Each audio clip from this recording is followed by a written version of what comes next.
Is it really possible for a tiny tweak to your morning coffee routine to ignite your metabolism and put your body into full fat-burning mode for the rest of the day? Check out the link in the video description now and transform your morning coffee into a metabolism-boosting super drink. Nigel Farage and Jeremy Corbyn aren't exactly political best mates. Nigel wants to slash net migration to zero, hates the green crap, and enjoys a pint and a cheeky fag down the local boozer. Jeremy is a red-blooded socialist. He preaches open borders and is more likely to be found eating cold-baked beans out of a can than sipping on an ale. But as Nigel polishes off his full English at a breakfast with veterans in Clacton on Tuesday morning, it is Corbyn he compares himself to. Something out there is happening, he tells me. I think Jeremy Corbyn had a bit of that in 2017. There are similarities to the Brexit referendum in 2016. There are millions of people out there considering voting for us. It is bigger than the Brexit party at its peak. It feels like momentum is building.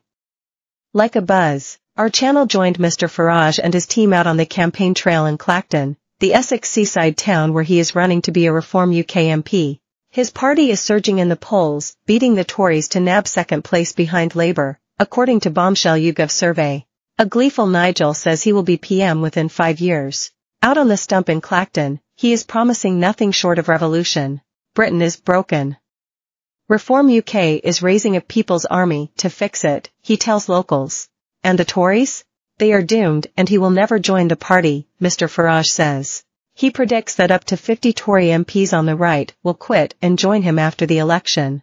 Amongst that wing, and a lot of them are very prominent people who are very well-known people, there is a feeling that at some point we will have to be in the same party, Nigel says. Singling out Sala Braverman and Jacob Rees-Mogg, he adds, the center of gravity of the Tory party high command is so far away from me it is not true.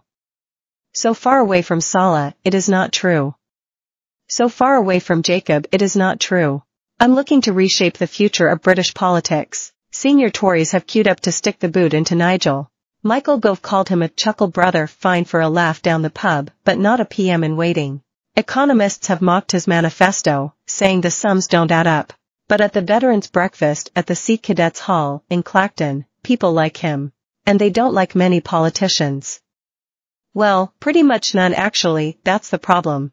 Jeff Osborne, 75, an ex-Royal Marine, said, there is not one politician telling the truth out there. They are all liars. I'll vote for Nigel. He tells the truth. Asked what he wants politicians to change about Britain, it's not immigration, but potholes that tops his list.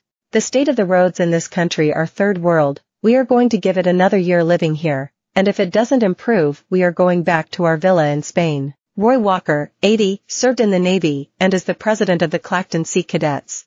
He said, Clacton used to be brilliant. People would come here for the shopping as well as the seaside. We haven't got any shops now. They've all gone. MS moved out.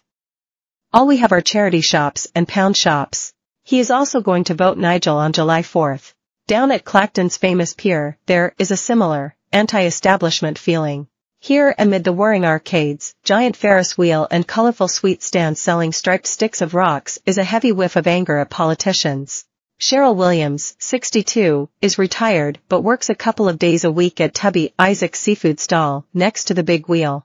She says, Nigel is saying all the right things, but the biggest issue is if we can't trust any of them. I think the country needs a good shake-up. I will probably vote for Nigel, to be fair. I liked Margaret Thatcher. In the 1980s she turned around a lot. Rishi Sunak is clever but lacks the get-up and go the country needs, she said. Her verdict on Keir Starmer is more brutal. I don't think about him at all, she said. I don't know what he or Labour stands for anymore. It's this anger with the elite that Nigel is banking on to get him over the line in Clacton.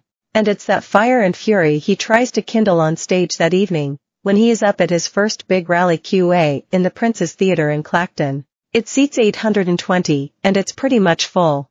It is also bang opposite the constituency office of the sitting Tory MP Giles Watling, which lies closed.